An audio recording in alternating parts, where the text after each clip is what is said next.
In today's video, I'm going to teach you how to send a FaceTime link to others, whether you're using iOS or Android. This will only take about 5 minutes, and by the end you'll have no trouble connecting with friends and family across devices. Let's start with iPhone or iPad users, specifically those using iOS 15 or later. First, you need to launch the FaceTime app. Once it's open, you'll notice the interface is quite straightforward. At the top of the screen, you'll see a button labeled Create Link.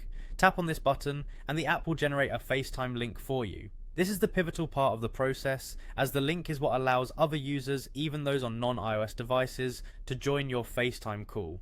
Once you've created the link, you'll see various options to share it. This includes through messages, mail, WhatsApp, or any other compatible app you have. Choose your preferred method of communication. If you're unsure which to select, consider where your contact is most likely to see and act on the link swiftly.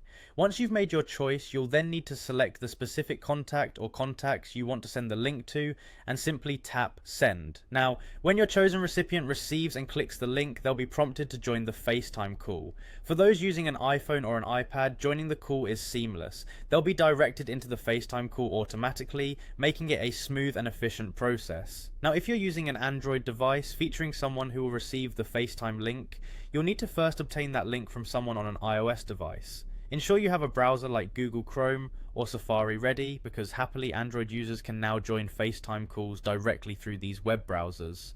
Once you've received the link on your Android, simply click it and it will open in your default browser. There might be a prompt asking for permission to use your camera and microphone, which is necessary for a video call. After allowing the necessary permissions, you'll find a button to tap labeled Join, which will let you enter the FaceTime call. Connecting is quite simple once the initial link is established, providing an inclusive way for both iOS and Android users to communicate effectively. And that's it, you've now learned how to send a FaceTime link from your iPhone or iPad to others, including those on Android, ensuring everyone stays connected regardless of their device. I hope you found this guide helpful. Thanks for watching, and don't forget to share this with anyone who might find it useful.